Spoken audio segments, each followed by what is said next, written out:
All right. Welcome, everybody, to tonight's Committee of the Whole meeting. It is Wednesday, August 5th at 6:30 p.m. Can I get a roll call? Finkler. Here. Fuller. Here. Hammer is excused. Lawson is excused. Reed. Here. Relke. Here. Rostad. Here. I acknowledge this meeting was posted and noticed according to law. All right. I'll look for a motion to approve tonight's agenda. So moved. Second. We got a first by Alder Rolke and a second by Alder Rostad. Any discussion? All in favor? Aye. Any opposed? Agenda approved. Public comment.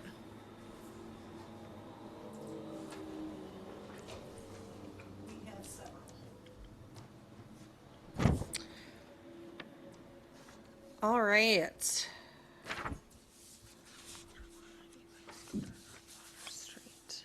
Okay. Just a reminder to not take more than 3 minutes per speaker. And our first speaker is Jake. Yes. I'm a little sloppy, I'm sorry. I believe the protocol here is Jake Hartman, Melinda Davis. My girlfriend's not with us this evening because she's with her daughter, but we are at 143 North Water Street here in Columbus. I'm talking tonight about Ordinance 819-26. Now, in preparation for this, I've sent all committee members evidence as to what I'm going to talk about tonight, which is a picture of an email sent by Troy from the Vaults facility asking for only 60 feet. I've sent pictures showing the space he needs to park. Prior to this, on 7/22, I made a phone call to the city asking for help with this. The city wasn't sure who I should talk to, so they referred me to the police department, who I then called. The police department says it wasn't them. And then they said, maybe you should call Randy, the director of utilities.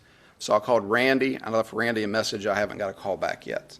So that's where I'm at with that. So our experience, we've been here 5 years now. We haven't really had much of an experience with this until recently, in like the last 3 weeks. The gentleman who drives the truck over there, Troy, I guess had come and approached my girlfriend, very, very frustrated one day.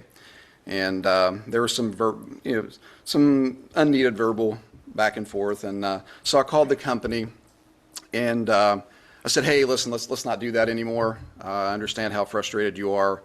I'm like, why don't you do this? Why don't you call the city and see if there's any way that we can block off that bottom part of Water Street so you can back your truck in? And she said, Nicole, who is the individual I talked to, said, you know what, that's a good idea. I should call the city. So from there, we started, he had asked our neighbor to ask us to pull our one car forward up to our driveway, which would then give him 50 feet, I believe. We said, no problem. So we started doing that.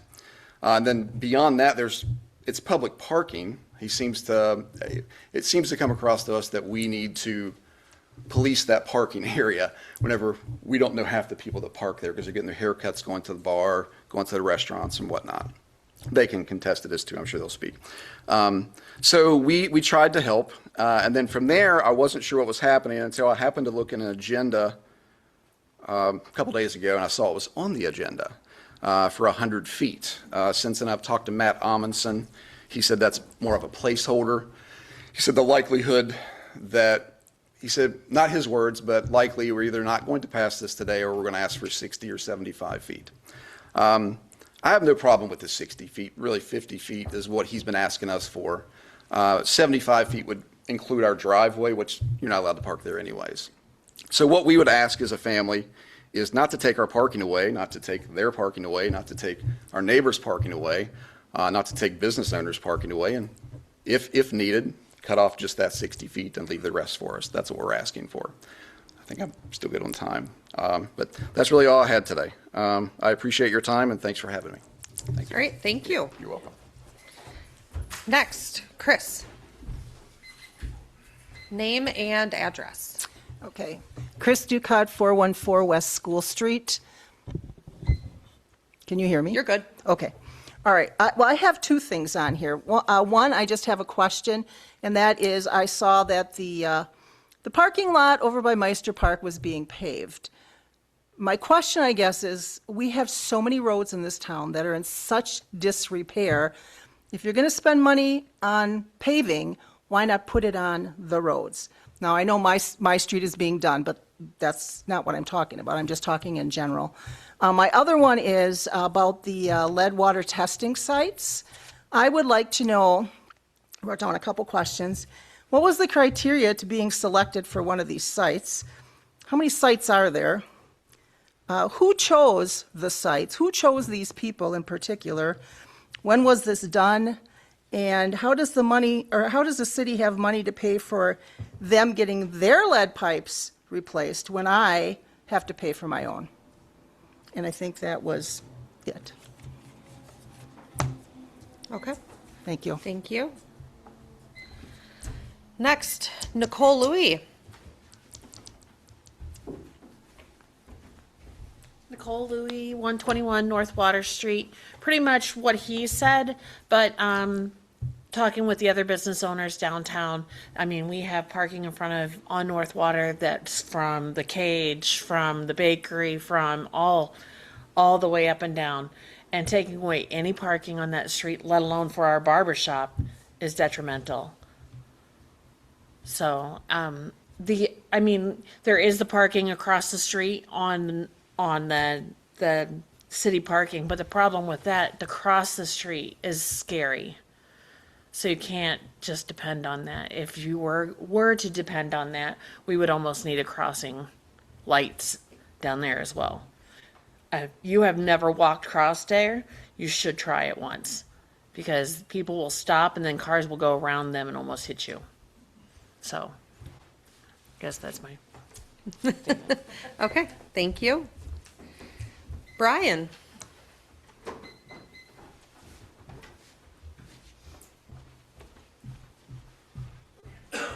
Okay, good evening. It's on? Okay. Brian Nagel, 551 West Harrison Street. And as many of you already know, I'm a neurologist with UW Health.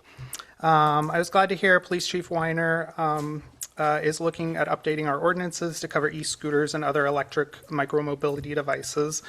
I would ask that the council consider adding a youth helmet requirement to these updates.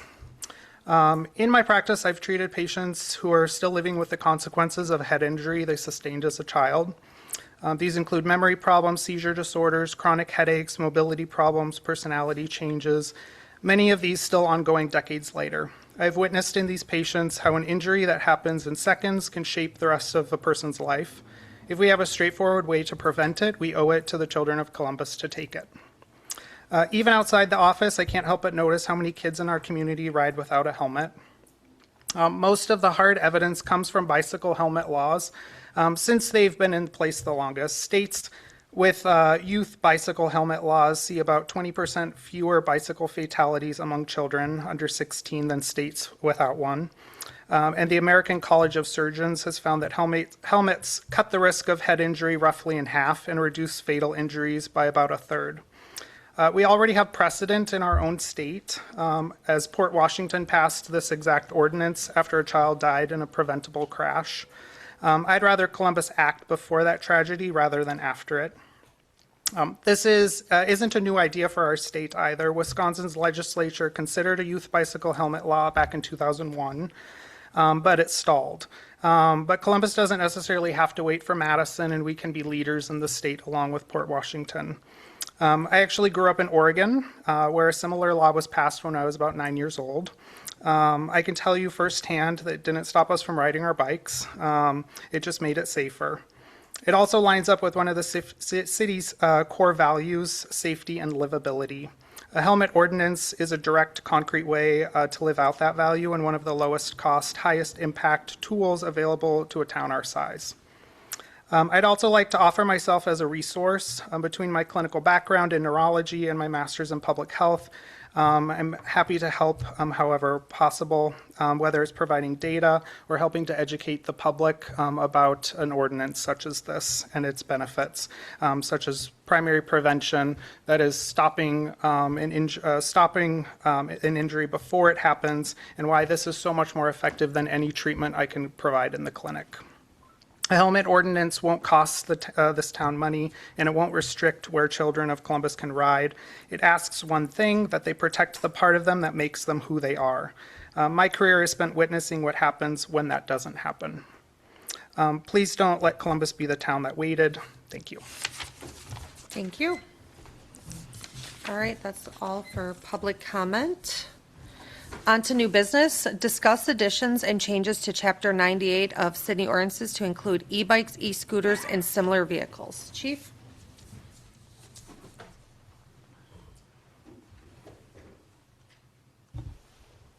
All right. Good evening. Like Dr. Nagel said, I'm looking at making some revisions to Chapter 98, specifically the bike, scooter, Class 3, Class 1. It's a very complex web of vehicles that we're seeing nowadays, mostly because of the battery-powered abilities and the recharging ability and the battery assist and the pedal assist. I've noticed this summer especially, and so have some of my staff, that there is an abundance of specifically the electric scooters out and about in the community now, a lot. And I've seen some very dangerous riding. I've seen some things that, quite frankly, are kind of scary. And this is not, what I'm trying to do is, what I did essentially is I got copies of other ordinances from other communities. I'm a member of the Wisconsin Chiefs of Police Association. I put a post on the message board, got some ordinances back from other chiefs, and I also got separate emails outside of that telling me they were having the same issue, and please send me whatever everybody sent me. So it's not just a Columbus issue. It's getting to be a pretty popular issue. I know there have been 1 or 2 fatalities, not in this immediate area, but in the general area, involving vehicles and scooters in the last couple of weeks. I believe one was in West Bend, and I want to say there was one up in the Sauk County area, if I remember correctly.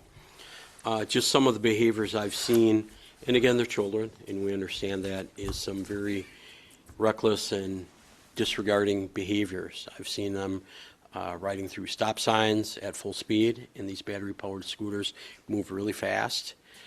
And that's concerning. Last night at National Night Out, I had 4 separate people approach me about that issue. Some saw it on the agenda, so I think that stimulated the conversation. But I think there's a general community concern about trying to educate, obviously over enforcement, but enforcement is an option. I think starting with changing an ordinance and maybe doing some public education through social media blasts. I know the school would certainly be willing to share things out to their school network of parents. That's kind of my plan here. Just some of what I did is I gave you guys copies of some of the ordinances that I received back, and I just wanted you maybe to take a little bit of time to look over that and feel you guys out for any questions you had or thoughts you had. Some of the questions that I have for you are fairly simple. I know that some of the communities that are in here do have a helmet ordinance for 16 and under, specifically for the battery-powered scooters. I would be very interested in that just because of how fast they can go. But I also would wonder if you would want that crossed into bicycles as well. That would be something to consider. Another thing that I've seen some of these communities have are they restrict them from the downtown business area. I will tell you that I've seen some very unsafe riding in the downtown area. Last week, in front of the Farmers and Merchants Bank here, there were 2 electric scooters going side by side eastbound at breakneck speed. If anybody would have walked out of the pharmacy or Matt Faust's office or anybody, there could have been a tragedy, and they were booking. Sitting in my office, I have all my monitors, including the interior and exterior video cameras. Very frequently, I see a flash go across my screen, and that's someone on an e-scooter going in front of the police department, disregarding Harrison Street and just assuming there's nobody there, not even slowing down. So I've seen enough that I think that we need to take a look at this. Speaking of National Night Out last night also, I don't know if some of you were there that late or not, but as it got near the end, there were 2 children on battery-powered scooters that were riding in the midway through the crowd, which was still heavy, and it was like an obstacle course around people and children, and it was very unsafe, and I called out to both of them. and told them they needed to walk it until they were back on the paved portion. And it worked with one, and the other one walked about 30 feet, looked back at me and jumped on it and rode away. So, but they disappeared, but that was extremely unsafe. For those that were there, you know the density of the people that were in that area last night, and it was extremely unsafe. Some of the other things that, I wanted to talk about again was the sidewalk. I don't want to write a novel of an ordinance. I just want to hit some high points of the concerns that I have, that I see here. My plan would be to take any feedback you guys have, write a draft ordinance, probably have Paul review it. So I probably would not be looking at the next council meeting to come back with a draft. It would be the one after that.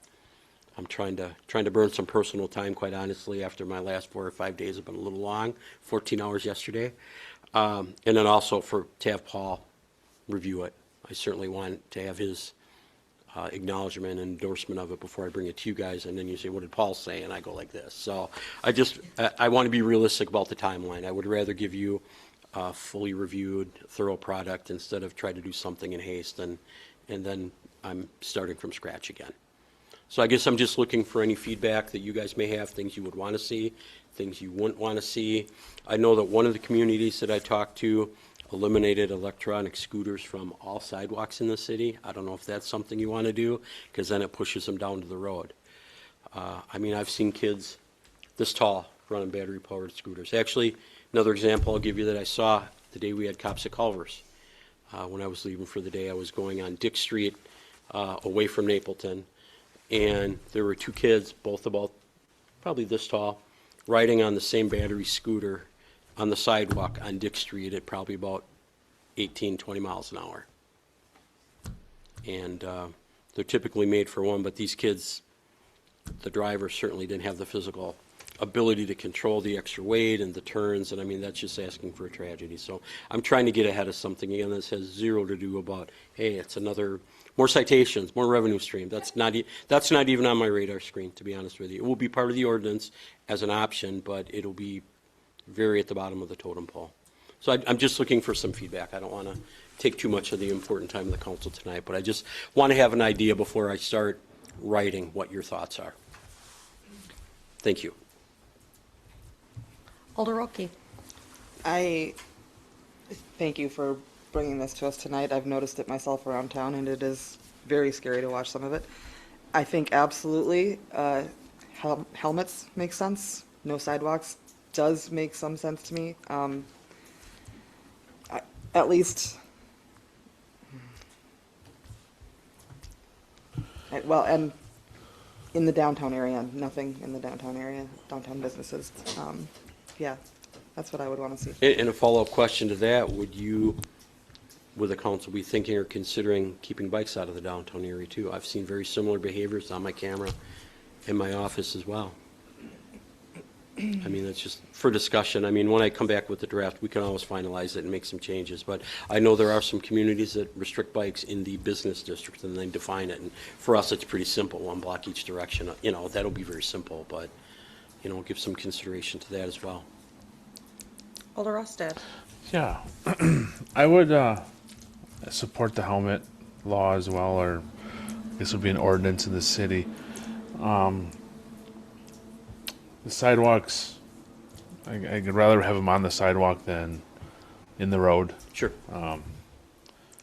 The downtown, if we're going to do scooters, we just can't single out scooters like Chief said. So if we're going to have the discussion on downtown, it's going to include skateboards, it's going to include bikes, and the e-scooter. We have to, because like he said, people come out of a business and they're clobbered.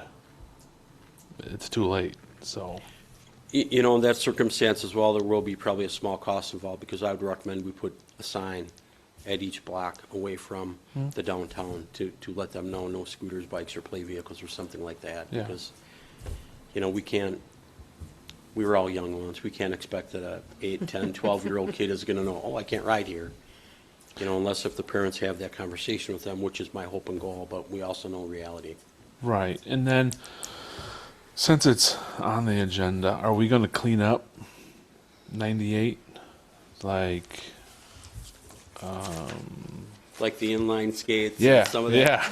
yeah. Yeah. That other word, I forgot what it is that they talk about that I haven't heard in a long, a coaster. Right. Haven't heard of a coaster in a long time. It's in your skateboard, roller skates. So not even roller blades, roller skates. Is hoverboard on there? But a toboggan is. You can't toboggan. Can't toboggan downtown either. But yeah, certainly. I mean, I will address that aspect of it. I'll build on downward from that, but I'll also take a look at that language as well.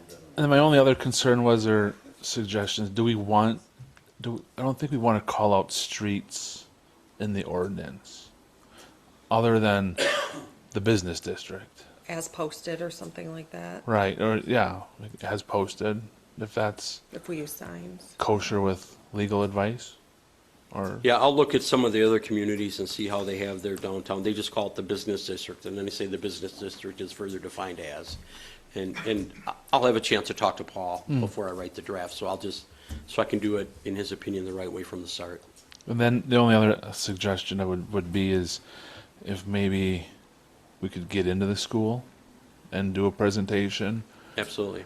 whether it's the first night or if there's time or whenever. Yeah, we will obviously, with this timeline that I'm predicting, we're gonna probably miss or be real close to the start of school, or probably gonna be shortly after it, but I can certainly find ways to get the word out in the school and through I don't know if the school uses Infinite Camp and this whatever program they use, but I can make sure that it gets widely distributed, because we have a great partnership with the school here. They're awesome. Perfect. Thank you. Alder Reed. Oh, thank you. I'm also for the helmets Okay. for the, oh, yes, I'm also for the helmets for the 16 and under for both any electronic vehicles or regular bicycles. I'm not for banning the toy cars, or however you quite want to phrase it, for downtown. I want there to be multiple modes of transportation for people of all ages to get downtown. It's more that I'm worried about speed, and I'm wondering how to limit it to like 5 mile per hour or slow walking speed within the downtown region. So you're saying allow them, but allow them at a slow speed? At a very slow speed, or being hand walked if necessary. Alder Fuller. Fantastic. Unfortunately, people don't think about the effects of when you do have a crash, regardless of how many wheels.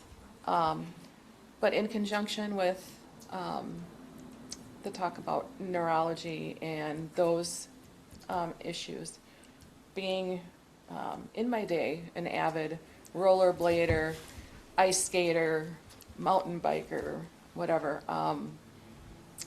I think if we had part of the kickoff as a drive for helmets and pads, and that may help with those families that can't afford all of that stuff, and also getting out the information that we're not penalizing you. We want to make this a friendly city. We want to make everyone safe.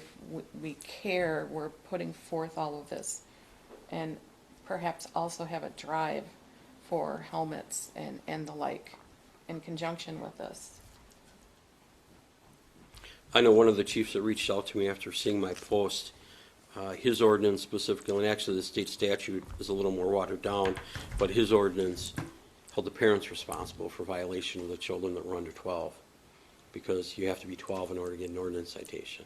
And again, not that enforcement is anywhere in my reasoning for this, but it may get the parents' attention a little bit, and maybe some more buy-in for them to have those important communications with their children. Again, we're not looking to write parents' tickets, but I'm just saying is that that's a mechanism that's in there that says, have a talk with your child about looking at stop signs, not.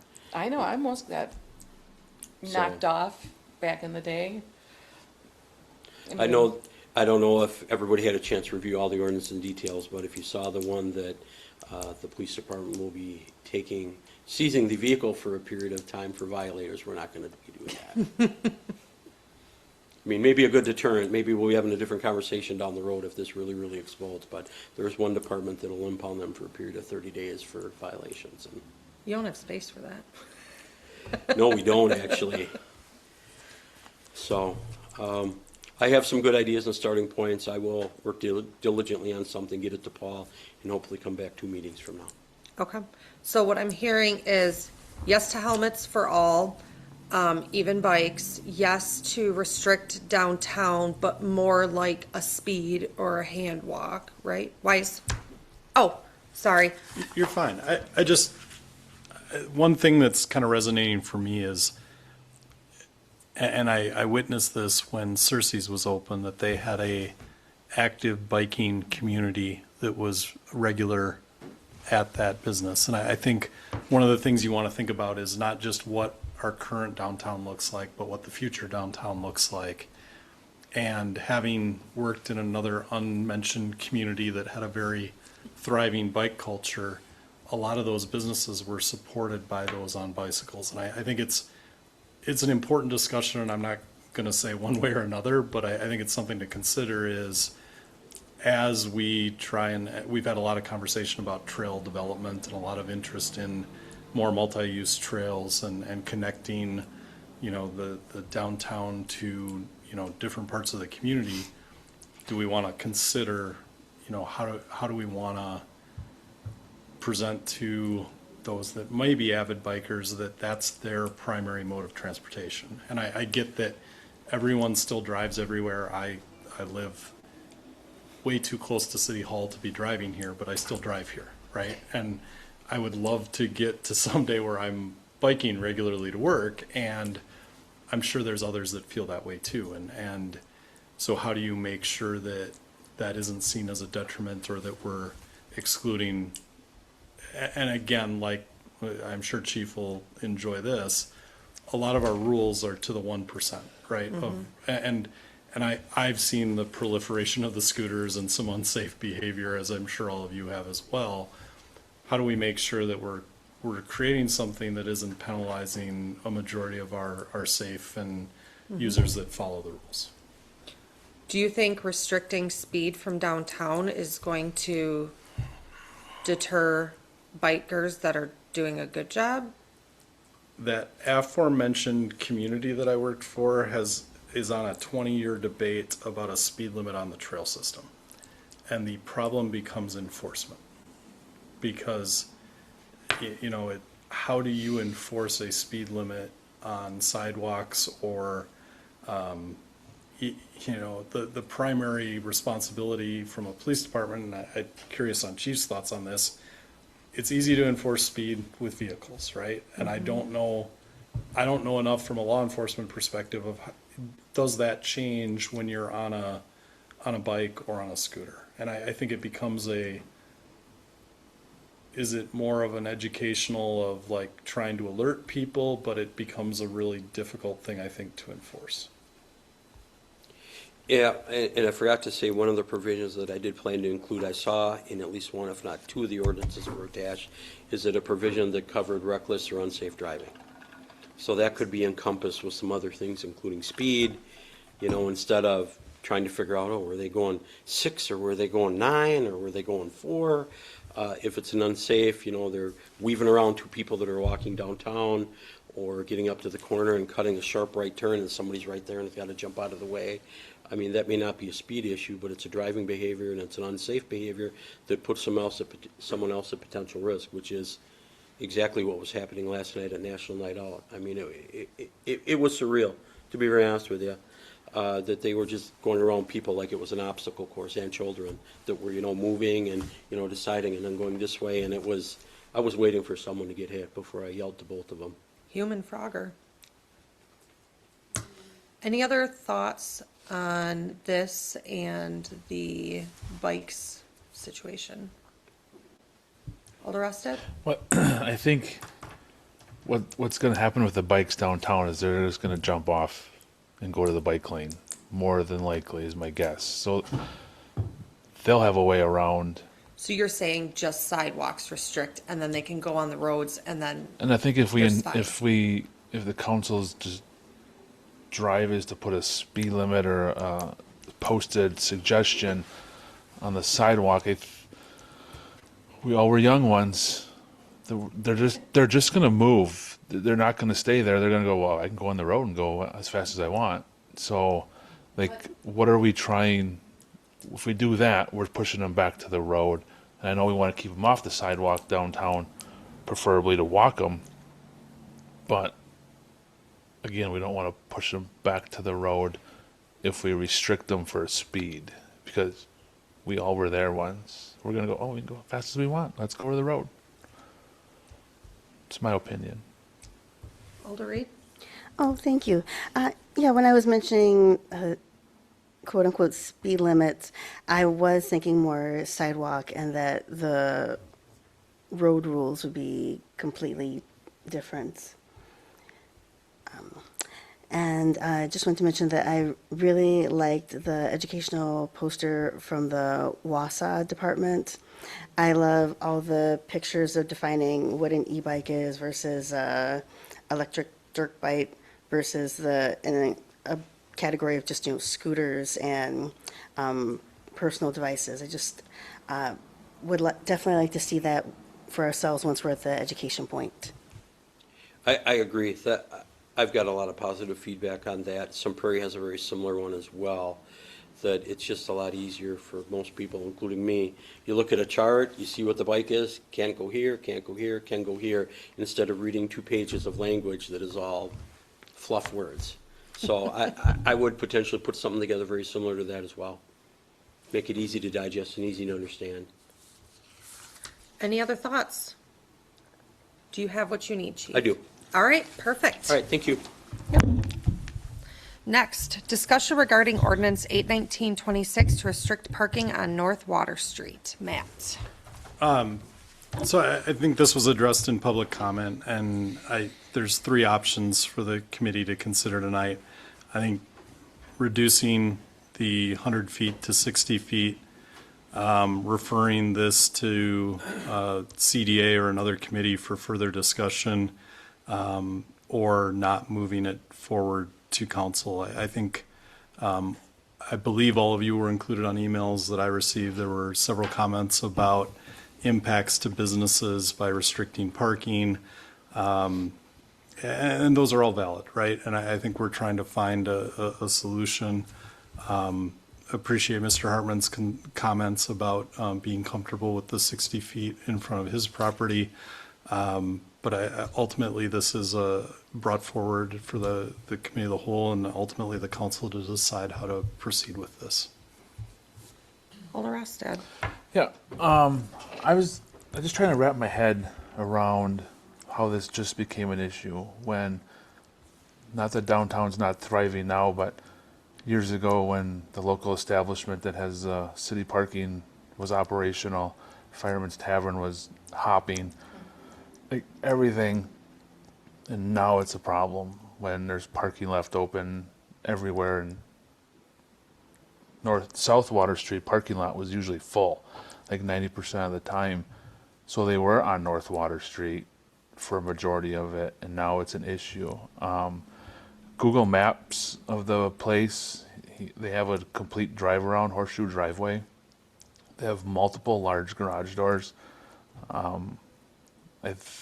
know we're not here to, or we shouldn't be telling or giving advice on how to run a business, but I think there's other ways you change the way you do your business and park your vehicles to let the residents enjoy their parking. The businesses have their patrons have the place to park. I'm in favor of not moving this forward and let it go from there. Matt, do you have any comments on like the horseshoe or anything like that?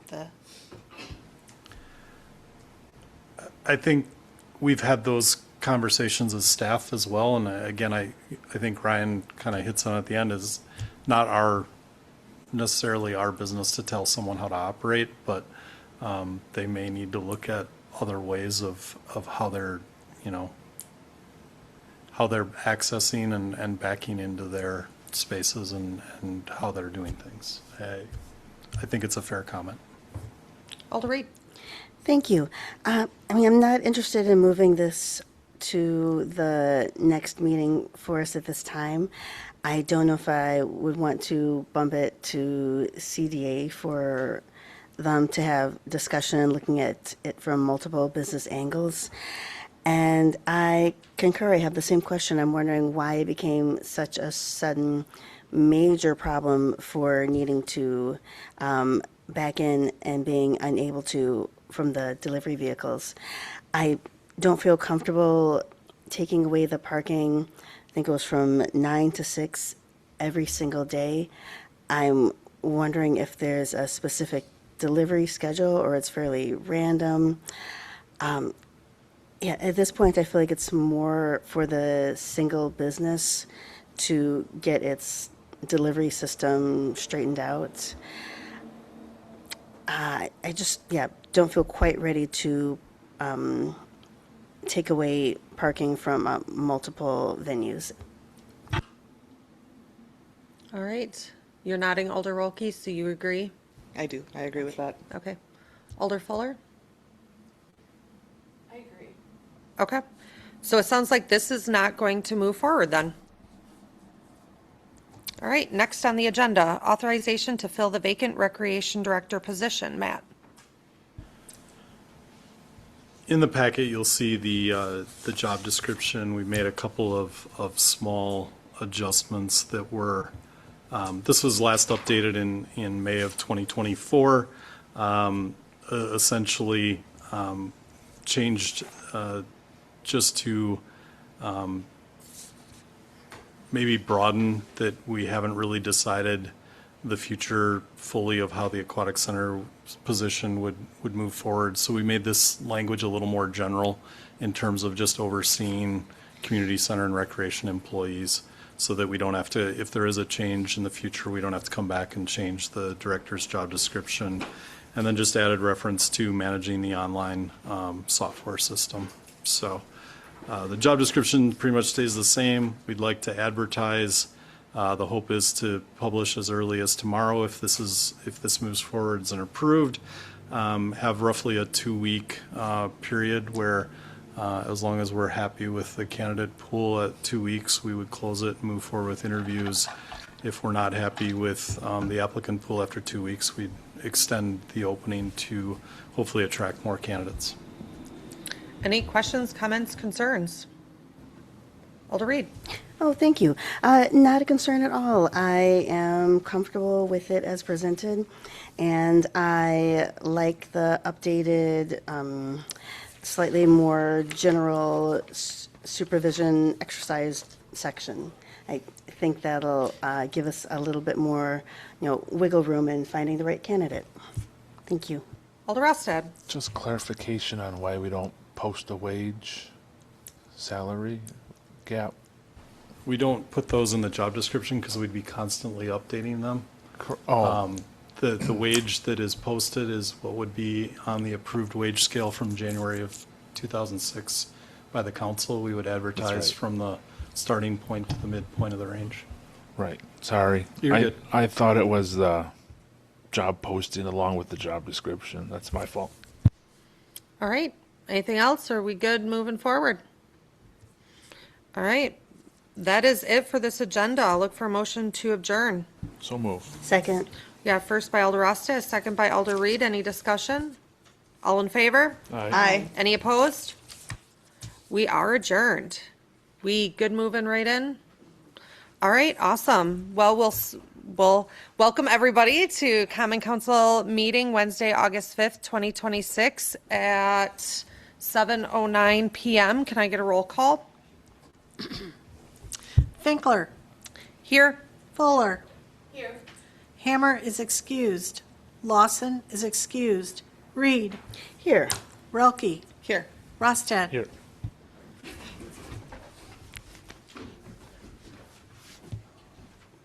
I pledge allegiance to the flag of the United States of America and to the republic for which it stands, one nation, under God, indivisible, with liberty and justice for all. I acknowledge this meeting was posted and noticed according to law. All right, next I will look for approval of the agenda with removal of number 3. So move. Second. Got first by Alder Rostas, second by Alder Rolke. Any discussion? All in favor? Aye. Any opposed? All right, agenda is approved. Public comment. There is none. Okay. We have committee minutes to file for the library from 6/16 of 2026. And the consent agenda is the Common Council meeting minutes from July 21st. I'll look for a motion on the consent agenda. So move. I'll second. All right, we got first by Alder Rostad, I'm assuming approval. And a second by Alder Rolke. All right, any discussion? All in favor? Aye. Any opposed? All right, we're skipping 3, so let's go right on down to new business. Consider and take action regarding the feasibility study for the redevelopment of 1149 West James Street. It was at CDA on 7/20, and we have Mike on Zoom. Good evening, everybody. CDA had some very thoughtful discussions regarding the redevelopment of 1149 West James Street. And ultimately, their recommendation is to redevelop it as a multi-tenant commercial building. And they would like to, their recommendation also includes demolishing the building because of the roof issues and the overall aging nature of the building. And their thought is that the property can be better redeveloped with a long-term value by making it a green site. And so they would like to move, they recommend demolition utilizing either TIF or cable fund balance. If you're willing to use the cable fund balance for the demolition, that demolition could happen this fall, and a RFP could be written late part of the year and sent out in the wintertime, and potentially could break ground on a new project next summer. If you want to use TIF funds for the project, that would have the demolition would have to occur next year because of the timing of the borrowing. But CDA sees this as the quickest and highest probability to redevelop the site in the near future. They had an excellent discussion and on other options and all the factors, and so they would really would like to recommend to the council to redevelop the site as a one-story multi-tenant commercial building. All right, Alder Rostad. Motion to approve. Do we have a second? We can still have discussion. Okay. Yeah, it's just the motion. Okay, we have a first by Alder Rostad and a second by Alder Fuller. Alder Reed. Thank you. I guess my question is, do we have to have it pre-demolished before putting an RFP out with a promise of having it demolished before construction? Just a question. It makes it a much more attractive site for a developer to have a green site and not have to deal with demolition. Do we have to do it that way? No, but CDA believes that's the best way to move forward to get a quality project completed. Alder Rostad. Just a couple of questions. We've exhausted like every peddle this place. No one's interested in buying it as is. No one's contacted the city. We have had contacts over the last year. One of those did not go through. There was one that came in recently, in the last week to 10 days. But that was when this report was headed for council agenda. I don't know if there's any CDA members there this evening, but my sense of CDA's thought process on this is that demolishing the building and building new is the most economically, the best positive economic impact for long-term future of Columbus. That's the best option. And then clarification on how we can use cable fund balance for a project that's not related to cable. We would need to change the cable ordinance to allow funds to be used for other purposes. That option has been utilized in many other communities. So that would have to be done, but that fund balance is a potential resource if you guys would like to choose to pay for it that way. I'll just add that essentially the council controls how fund balance is spent. That's with any of the funds. So it's just a suggestion in the. Correct. Okay. And then I think that was all I had. Alder Wilkie? Just a couple of clarifying questions for me as well. I apologize if it was listed in here and I just didn't see it. I did see that the estimates from last year on the demo were roughly 125 to 150,000.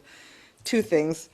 Do we have a total dollar amount available in the cable fund balance, and would that fully cover that? And is the asbestos abatement included in that complete demolition, or do we have a total on what that would cost if that's separate? My understanding is the demolition included the asbestos abatement. It's a very small amount of the project. And my understanding of the cable fund balance is approximately $300,000.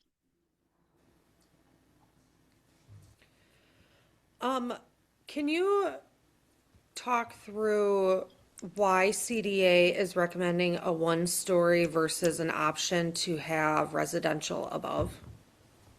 The report did recommend also to have the potential for a second-story residential. The discussion included, though, some hesitancy on whether or not we could find a developer that would be willing to do that kind of project in Columbus.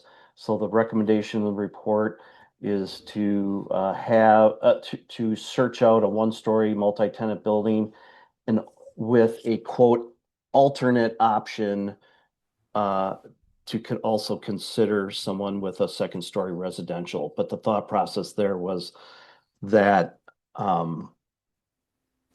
the likelihood of that happening is on the lower side. So that would be included in an RFP, that Okay, option. as long as it's an option, then I'm good. Alder Reed? Oh, thank you. Yeah, I also was hoping for the residential over the business segment. I don't know how high I'd want to go. I don't know if we'd be looking at the 3/1 style, but then we are getting into some parking issues. I'm just, my other question was, what would the process look like if we do the TIF option? How would funding go for that coming in and getting it done in the spring? Okay. A couple things there regarding the site. It's a 1.6 acre site. And really the site constraints determine really the maximum build out. So there's a height limit in the zoning district, but like you said, we need to have parking and stormwater on the site as well. So the land gets used up pretty quick. But ultimately, whatever layout, the creativity of whatever layout can come up would, maybe there's a combination of underground parking and whatnot. On the TIF side, money would be borrowed with kind of the general through the general borrowing that the city does on an annual basis. And then as revenue in the TIF district gets brought in, the TIF number 5, tax incremental district number 5 would pay that loan back to the city. Alder Rossted. I guess it really doesn't say in here. We're going to do an RFP process. Are we going to do an RFP to sell the property from the city, or just like a developer's agreement RFP to bring back to council? If you guys Are we- remember the process we did on Tower Drive, it would be very similar to that, except we would not have a conceptual design in place. We would have in the RFP talk about having certain characteristics like a quality facade with certain materials and type of features, and ask them to submit as part of their proposal some renderings of what they would like to build. But it would be very close to that process. So it would be a sale to a developer that's responding to the RFP with a development agreement. And then, is there harm to put into Alder Reed's concern? Is there harm to put that in there that if we leave the building up, but put the verbiage in there that the city, if the council so wishes, that's the direction, the city will take care of the demolition of it at that time? Or even compensate, and they can take care of it. But we would be willing to put forward 150,000 towards demo. Right. Max. Because That's go ahead. That certainly is an option. I think what CDA discussed is that a green site is much more attractive to a developer, and that's one less thing that they have to deal with. And certainly one way is to compensate for that. I know the previous one, the person that did bid on that or had a proposal into the city a year ago or so had a much higher amount than what our research showed. But certainly that could be part of it. But I think when someone buys a piece of property, that's one less thing that they have to deal with, and they can move forward more quickly with their development that way. But that certainly is an option if the council wishes. Any other discussion or opinions on direction for this? So far, we have a motion to approve. If the motion is to approve based on the memo, then it would be for us to still decide on funding for the demo. So I need some thoughts here on this for direction for Mike. Alder Rostad. Well, I think with the current we have to have a motion and a second to have discussion. So you can call for the vote, I believe. If it fails, we can re-vote, right? We can remake a new second motion, and that way you can encompass But it can be the amended funding. too. We can have discussion because motions are already on the table. And Correct. it can be amended so we can save ourselves having to go through the whole voting process. Correct. And you have the first motion. I don't know if, Yeah. since your light's on, if you want to I can. throw some out there. I'll amend it to use the TIF. All right. Do we have a second? I guess to further just the discussion, I'll second Okay. the amended motion. Discussion on using TIF for the funds. Alder Rolke.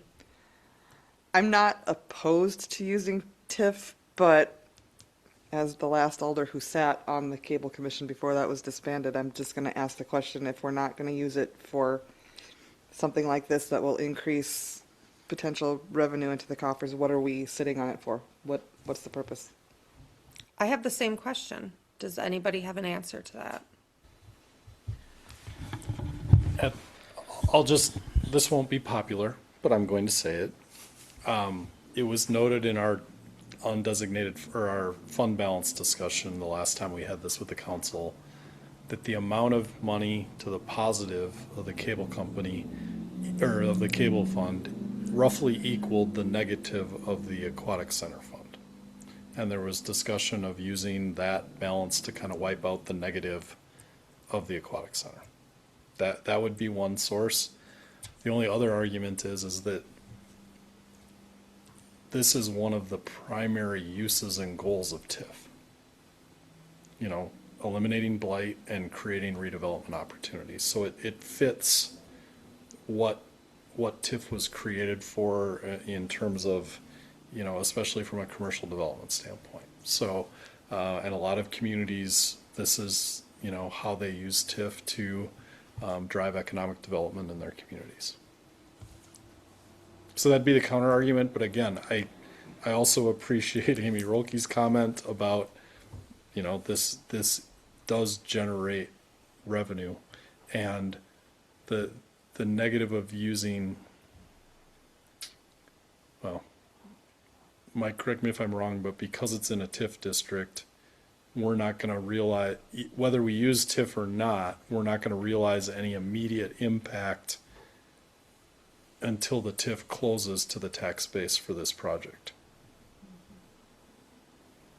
Once it gets redeveloped, you know, the whole process would take 2-3 years before we would start seeing an increment in the district. So, and the TIF district was created in 2019, so it ends in 2039. So we would kind of have, let's see, it's 2026. We'd probably have about 10, 11 years, about 10 years or so before to help pay that back. So if we get about $10,000 a year in tax revenue from the property, we're talking about $100,000. So it may not cover all of it. We are also getting net money from the Dollar Tree property. There was no TIF money used on that property, and I think that's maybe about 8 to 10,000 there.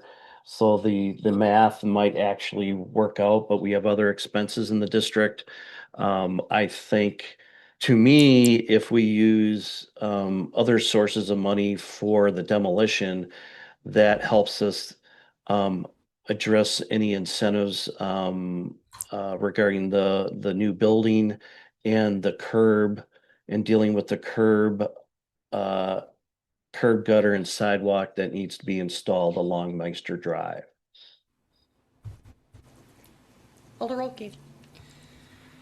I am just gonna say that I understand what Matt is saying, and that's certainly something to consider doing to wipe out the aquatic center debt with the cable commission money.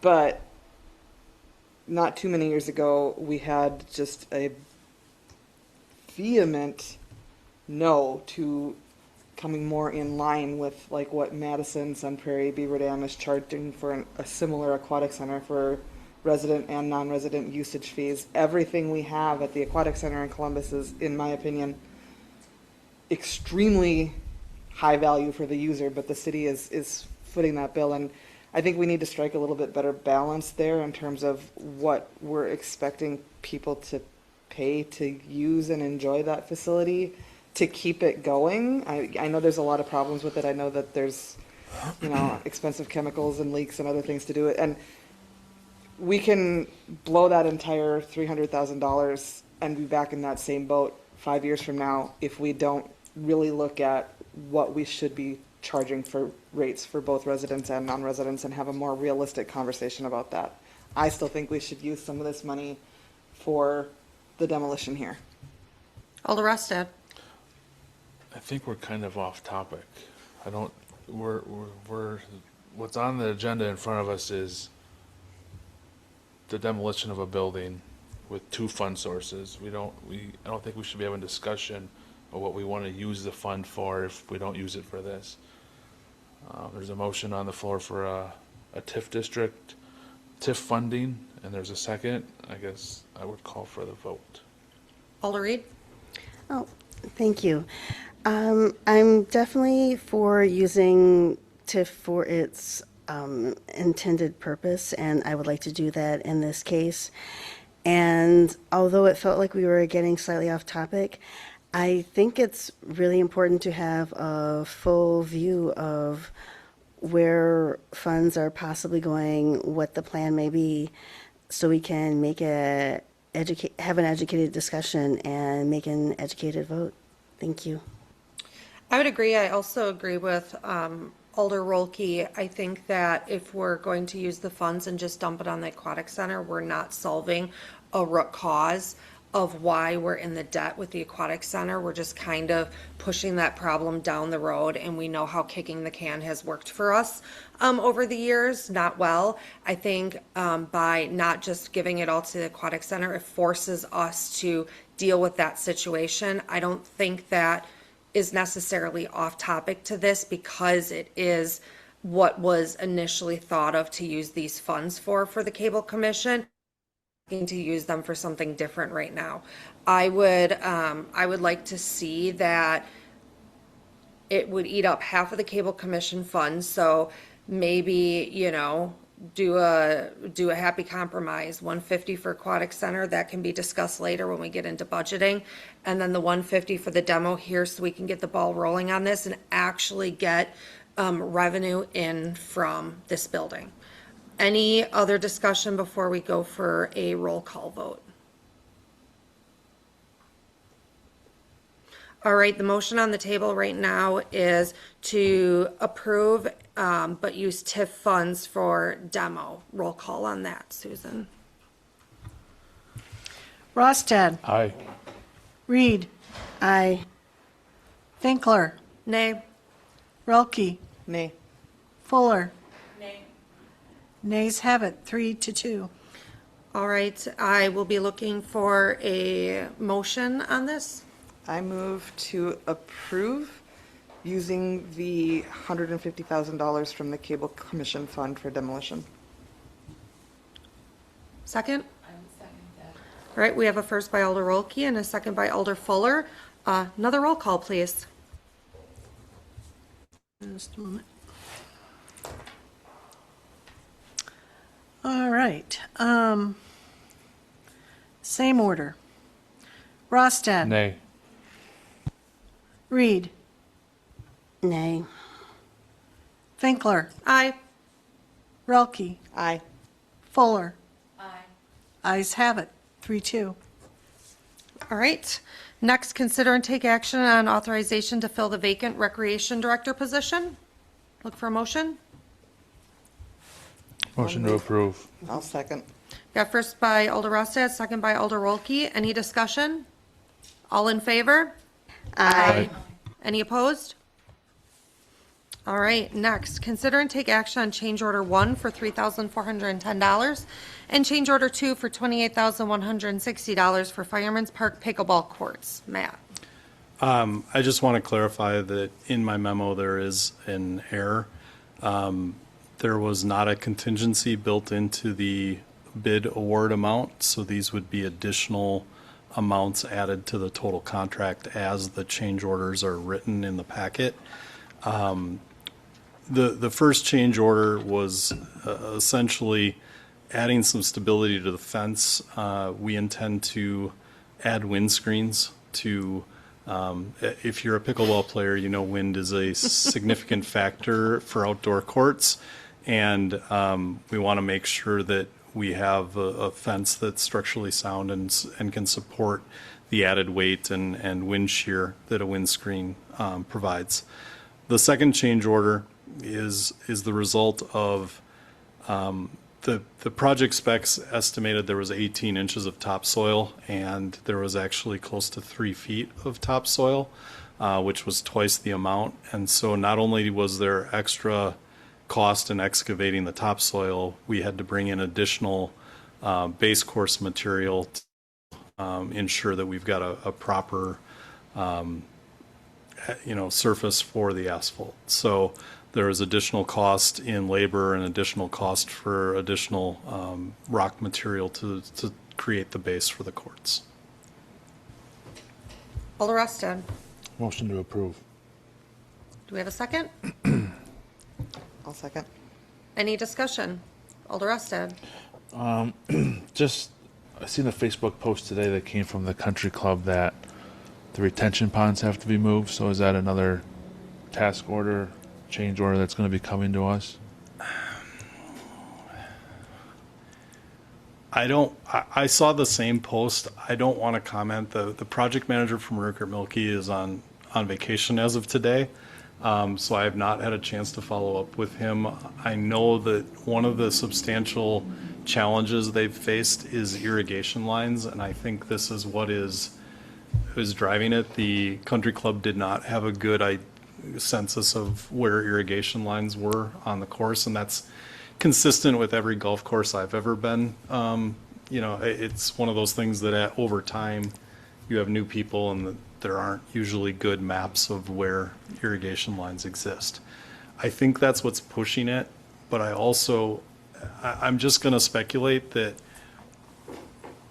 you're still creating the same pond, right? And the work for the pond hasn't started yet, so this might be optimistic and wishful thinking, but I don't know that the location changing for the pond changes the cost of creating the pond. What may see an increase in is the replacement of the cart path may have to be altered because of that location of the pond, and that's where you could see potential for additional cost. I would speculate that also could be addressed with the parking lot project that we hope to include in the 27 CIP to support the pickleball courts.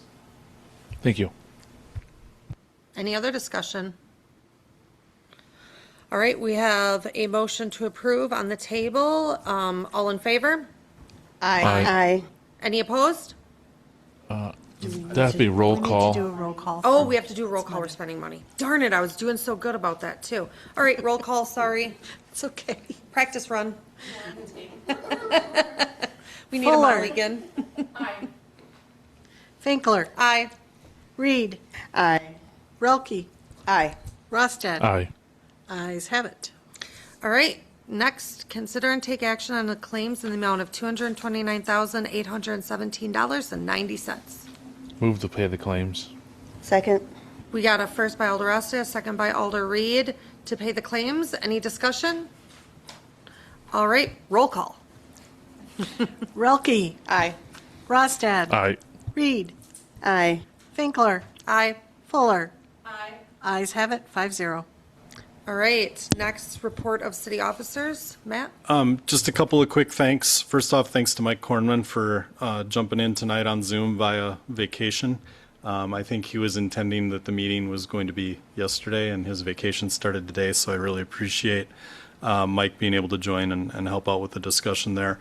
And a real round of applause to Chief Weiner, his staff, Chief Hazeltine, and his staff. And we had a lot of Public Works, Utilities, library employees, a lot of other city staff. Both Mike and David were there. Great turnout at National Night Out. Great night. A lot of people, a lot of food was served. And again, these events, as putting on my old recreation hat, they build community, right? And it's great to see everybody out. Had a lot of great discussion. We were talking a little bit about the public safety building where I was. Mike and David were talking about the zoning rewrite. It's an opportunity to engage with the community and get some input and get to talk about different issues. And I know there was a lot of, camaraderie and people seeing. I know Jason Letha saw a lot of people he hasn't seen in a long time last night, and was there as well. So just appreciate everyone's involvement in what continues to be just a great community event. All right. Awesome, and I echo that. I was there. It was very busy, and it was amazing seeing everybody there. And the petting zoo, other than seeing somebody throw a cookie at the donkey, and I'm like, I hope the donkey can have the cookie, because, not like literally at the donkey, but for the donkey. I should phrase, they didn't like chuck it at the donkey. But anyway, so I had a little, I don't know, I'm sure donkeys like sweets, so I think that was okay. But anyway, I'll look for a motion to adjourn. So move. Second. We have a motion from Alder Rosted, a second by Alder Rolke. Any discussion? All in favor? Aye. Any opposed? We are adjourned.